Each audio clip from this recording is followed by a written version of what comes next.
Pengacara 7 terpidana kasus pembunuhan Vina, Jutek Bongso, mengaku kliennya disiksa oleh Ibtu Rudiana. Penyiksaan itu terjadi saat Ibtu Rudiana memaksa 7 terpidana untuk mengaku sebagai pelaku pembunuhan Vina pada 2016 silam. Jutek mengatakan Ibtu Rudiana menangkap 7 terpidana pada 2016 berdasarkan kesaksian Linda, Aep, dan Dede. Ia mengungkapkan setelah kliennya ditangkap, mereka dipaksa untuk mengaku oleh penyidik, termasuk Ibtu Rudiana yang saat itu masih menjabat sebagai Kanit Narkoba Polresta Cirebon. Pihaknya mengatakan 7 terpidana itu disiksa oleh penyidik dan Ibtu Rudiana secara fisik dan psikis. Diketahui sebelumnya, Pengadilan Negeri atau PN Bandung telah mengabulkan pra-peradilan yang membebaskan Peggy Setiawan. Dengan demikian, Peggy alias Peron bukanlah tersangka dalam kasus kematian Vina dan Eki di Cirebon pada 2016 silam. Di tengah bebasnya Peggy Setiawan, sejumlah kalangan pun turut mendesak agar Ibtu Rudiana yang merupakan ayah mendiang Eki kembali diperiksa. Desakan agar Ibtu Rudiana diperiksa datang dari Kapolda Jabar periode 2016 hingga 2017, Irjen Pol Purnawirawan Anton Carlian. Anton mengungkapkan hal tersebut perlu dilakukan lantaran putusan pra-peradilan yang membebaskan Peggy menunjukkan adanya kesalahan penyelidikan dalam kasus pembunuhan Vina. Dalam Tribunnews berikut kita simak bersama pernyataan dari pengacara terpidana kasus Vina, Jutek Bongso. Melaporkan sampai selesai saat ini semuanya sudah diterima dengan bukti yang kami bawa semuanya dinyatakan lengkap, ya, dinyatakan lengkap artinya bahwa apa yang kami laporkan menurut penyidik yang karena dikonsulkan ke penyidik ya bisa dilakukan dalam bentuk penyelidikan ya. Apakah nanti akan naik ada pidananya, naik menjadi sidik atau tidak, itu kita serahkan kepada penyidik. Itu yang bisa kami informasikan. Jadi terkait laporan kepada AEP dan DD ya kan, atas dugaan memberikan keterangan palsu di bawah sumpah di Polres Cirebon pada tahun 2016 yang lalu ya. Karena klien kami merasa dirugikan ya kan akibat dari pernyataannya yang mereka ini akhirnya merekam di penjara seumur hidup ya, 7 orang hidup dari orang. Tindakan pemerintah yang memperluas pemukiman di tepi barat Palestina mendapat kecaman dari Jenderal Israel. Mayor Jenderal Yehuda Fox menilai apa yang dilakukan Israel tidak sesuai dengan ajaran Kitab Taurat. Dikutip dari Al Jazeera, hal itu disampaikan Fox dalam sebuah upacara perpisahan pada Senin 8 Juli 2024. Menurutnya, para pemukim Israel telah banyak melakukan kekerasan terhadap penduduk asli Palestina di tepi barat. Padahal mereka sejatinya adalah pendatang yang lambat laun menguasai wilayah tersebut. Belum lagi pemerintah Israel berencana membangun lebih dari 5.000 rumah baru di tepi barat. Fox beranggapan bahwa tindakan tersebut adalah kejahatan nasionalis.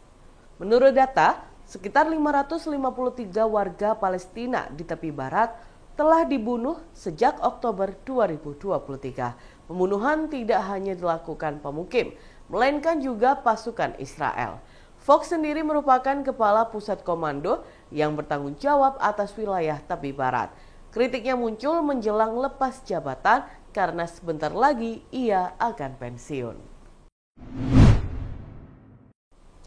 Aep, saksi kunci kasus Vina Cirebon yang menyeret nama Peggy Setiawan, dalam kasus tersebut banyak diburu seusai Peggy bebas. Namun Aep justru menghilang setelah ditantang Peggy untuk bertemu dan berdebat. Dilansir dari Tribun Jabar, seusai bebas dari tahanan, Peggy menantang Aep untuk muncul ke publik setelah diduga memberikan keterangan palsu. Peggy juga meminta Aep untuk menemuinya karena ia merasa difitnah. Bahkan Peggy mengaku tidak mengenal Aep sebelumnya. Hal itu diungkapkan Peggy dalam tayangan YouTube kuasa hukumnya, Tony RM, pada Selasa 9 Juli 2024. Menurut Tony, Aep dan Sudirman menjadi dalang yang memberikan keterangan pada polisi bahwa Peggy terlibat dalam pembunuhan Vina. Pasalnya Sudirman dan Aep mengatakan Peggy ada di lokasi saat kejadian itu. Namun setelah Peggy memenangkan sidang pra-peradilan, mencuat dugaan bahwa Aep memberikan keterangan palsu. Kini sejumlah pihak pun mendesak polisi untuk menangkap Aep. Di tengah situasi tersebut, Aep justru dilaporkan menghilang. Bahkan Aep juga tidak berada di kediaman keluarganya di Cikarang, Kabupaten Bekasi. Dan Tribuners, berikut kita simak bersama pernyataan dari kuasa hukum Peggy Setiawan, Tony RM. Aep ini bahwa pada saat melintas di SMN 11 Perjuangan, Kota Cirebon, melihat pelaku termasuk salah satunya Peggy. Aep, bener nggak ini? Sama sekali saya bahkan mengenal wajah pun saya sama tidak kenal. Nah, kemudian Aep ini membenarkan foto dan seterusnya. Kemudian inilah yang paling penting ya. Adapun saya mengenali sepeda motor merek Suzuki Smash tersebut yang merupakan sepeda motor yang sering digunakan oleh saudara Peggy alias Perong ya, atau Peggy. Awalnya sepeda motor tersebut berwarna pink, kemudian berubah warna dengan biru kuning kan gitu. Nah, tetapi di sini dia melihat Peggy ya di lokasi kejadian. Itu nggak benar? Nggak benar sama sekali. Nggak benar sama sekali. Tantang Aep nih di kamera. Aep, kalau kamu laki-laki, gentle. Ada debat bersama, Ketemu. kapan ketemu, kita atur waktu. Kamu jangan menyudutkan seseorang, jangan mematikan nama baik seseorang, dan jangan kamu mematikan masa depan seseorang. Kalau kamu gentle, tunjukkan. Aep, kami akan laporkan ke Mabes Polri terkait keterangan palsu ini, karena faktanya sudah penetapan tersangkanya sudah dinyatakan batal, sehingga keterangan-keterangan yang tertuang ya itu laporan palsu ya, terutama yang melaporkan ini awalnya ya, kalau memang melaporkan adanya Peggy, yang dimaksud adalah Peggy ini ya gitu. Sebuah rekaman video terduga begal payudara beredar di kalangan warganet Kabupaten Tulung Agung. Dalam video tersebut, tampak seorang perempuan mengejar sepeda motor di depannya sambil merekam menggunakan ponsel. Sosok perempuan itu terus berteriak dengan nada marah bercampur tangis. Sementara laki-laki yang mengendarai sepeda motor bernopol AG 6855 RAB itu terus melaju. Perekam video tersebut mengancam akan lapor polisi jika si pesepeda motor tidak berhenti. Kejar-kejaran ini terjadi di Jalan Diponegoro, Simpang Tamanan ke Utara. Sosok laki-laki yang dikejar tersebut terkesan menyepelekan teriakan perempuan yang mengejarnya. Ia berbelok ke barat di Simpang BRI ke arah Karangwaru. Teriakan perempuan itu semakin putus asa karena sosok laki-laki itu kian tidak terkejar. Informasi yang didapat, laki-laki itu merupakan pelaku begal payudara dengan perempuan yang mengejarnya sebagai korban. Korban pun telah membuat laporan ke Polres setempat. Kejadian bermula saat korban DA 22 tahun mengendarai sepeda motor pada Sabtu 6 Juli 2024 pukul 22 malam waktu Indonesia Barat. Dalam perjalanan pulang, DA merasa diikuti oleh sosok laki-laki itu.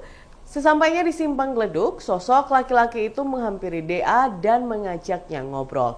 Namun karena DA merasa tidak kenal, ia meminta laki-laki itu berhenti mengikutinya. Korban sempat ngebut supaya bisa menjauh dari laki-laki yang membuntuntinya itu. Namun ternyata laki-laki itu malah terus mengejar DA. Ia kemudian melakukan begal payudara pada DA dan kembali tancap gas berusaha kabur. Dari Jalan Yosudarso ke arah timur, pelaku kabur masuk ke Jalan Diponegoro hingga akhirnya korban berinisiatif merekam sosok laki-laki yang melecehkannya itu. Warga Desa Condro, Kecamatan Pasirian, Kabupaten Lumajang, Jawa Timur, menanam puluhan pohon pisang di ruas jalan sepanjang 1,2 km pada Rabu 10 Juli 2024. Penanaman pohon pisang dilakukan warga sebagai bentuk protes atas kerusakan jalan yang tidak kunjung mendapat perbaikan. Warga pun jengah karena setiap hari harus melewati jalan rusak dan berdebu tersebut karena dirasa sangat membahayakan pengguna jalan. Warga setempat, Sujimun, mengungkapkan Ia menerima informasi jika jalan tersebut secara status sudah beralih ke jalan desa setelah sebelumnya merupakan jalan kabupaten. Ia menegaskan warga hanya ingin kepastian jika memang ingin diperbaiki kapan waktu pastinya. Warga juga mempertanyakan sikap kepala desa yang disebut melakukan penarikan uang kepada truk tambang pasir yang melewati jalan tersebut. Padahal di sisi lain, jalan masih dalam kondisi rusak tanpa perbaikan yang jelas. Sementara itu, Kepala Desa Condro, Sukirno, menegaskan pihaknya telah melakukan upaya perbaikan jalan. Ia menjelaskan upaya perbaikan yang dilakukan antaranya menguruk lubang jalan menggunakan material. Menurutnya, dana perbaikan jalan bersumber dari penarikan uang truk tambang pasir yang melewati jalan tersebut. Di lain sisi, PJ Bupati Lumajang Indah Wahyuni buka suara menanggapi aksi protes warga Desa Condro ini. Indah Wahyuni mengatakan saat ini aset jalan tersebut merupakan milik desa dengan tujuan agar desa dapat memperbaiki sendiri kerusakan jalan. Indah pun mempertanyakan kemampuan pemerintah Desa Condro menyikapi persoalan jalan rusak tersebut. Wanita yang akrab disapa Yuyun itu memahami keinginan warga agar jalan itu kembali kepada aset Pemkab Lumajang. Menurutnya, peralihan aset bisa saja dilakukan, namun baru bisa terlaksana pada tahun 2028. Dalam Tribunnews berikut kita simak bersama wawancara dengan warga setempat Sujimun. Dusun Gendengan, Desa Condro. Apa alasan untuk menutup jalan? Ya alasan karena masyarakat sudah tidak tahan lah, tiap hari debu termasuk jalannya bergelombang, itu akan membahayakan oleh pengguna jalan. Kemudian selain itu? Ya selain itu warga sudah kompak memang minta ditutup jalan ini. Sampai kapan? Ya sampai ada keputusan dari Pak Inggi. Pak Inggi. Ya dari keputusan Pak Inggi kalau mau dibangun kapan, mau dikalihkan ke kabupaten lagi, ya nunggu itu. Kalau tidak ada itu ya langsung ditutup terus sementara. Jadi menunggu.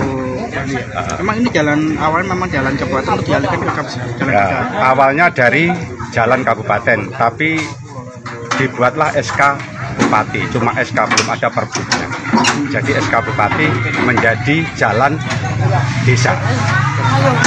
Jadi belum ada kekuatan, belum ada payung hukumnya. Makanya kemarin Pak Enggi pengajuan ke PJ Bupati bahwa minta perlindungan, minta diperbukkan jalan ini sebagai milik desa. Yang kedua, minta payung hukum masalah portal. Nah, portal itu berarti kan ilegal. Selama ini narik itu berarti ilegal. Belum ada payung hukumnya kok sudah narik portal untuk bangun. Itu berarti kesalahan kepada Pak Inggi.